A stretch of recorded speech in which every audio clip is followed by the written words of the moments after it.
Hello again, everybody. So last time we established some basic guidelines for general injuries and overuse, but today we're going to get specific. We're going to talk about Little Leaguer's elbow, a sports overuse injury so common we gave it a name.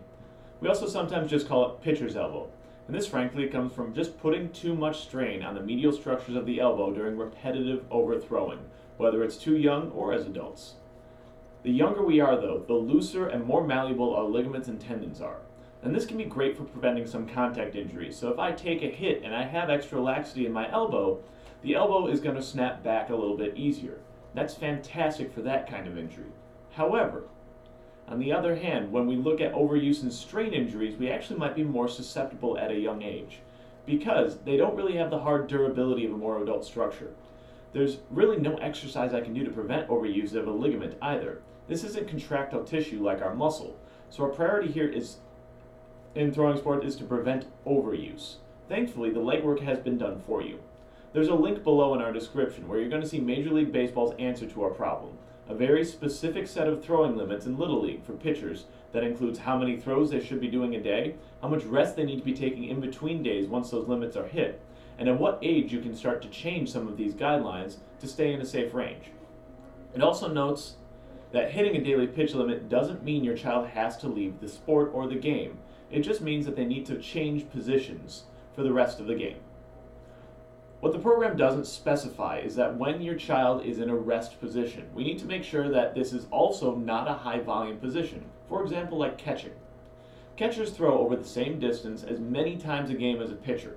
Even if it's at a lower speed, they're still putting the same strain through these tissues. So while it's common for pitchers to be rested as catchers, think carefully about how much time they are actually getting in this position to take a cool down in between throws. Other positions, whether it's in the outfield or in the infield, you're going to notice that the kids are not throwing as often, but they're still getting the strategy of the game in their heads. So they have a more realistic rest time and get to play. That participation is important, and I understand that. I just want to make sure that we're taking a close look at when we're resting. Are we truly resting? The other thing to keep in mind about these guidelines is they only apply to official Little League teams, and they don't protect children who play for multiple teams.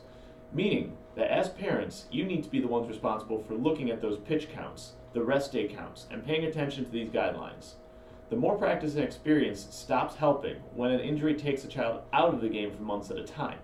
So, if you notice that your coaches don't have great communication with each other about different pitch counts, or if you just notice that something feels a little bit off, you can be the ones that start counting and making sure that all these guidelines are being followed for your kids.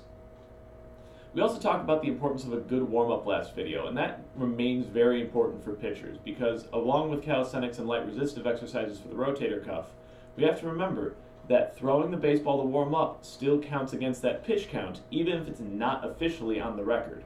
So, because pitching a throw to warm up counts against you in real life, even if it doesn't make it onto the paper, you should make sure that you're building a warm-up that affects just the muscular tissue and not that count.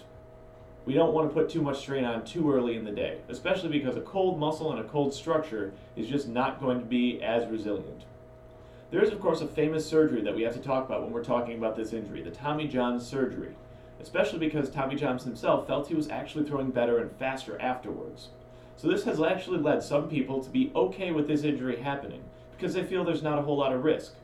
The thought is that even if your child gets the injury, well, if the surgery is going to make him pitch better, that's actually okay. But you have to remember that every surgery comes with inherent risk, and the surgery itself could take your kid out of the game permanently. So my focus is always preventing the injury from ever happening.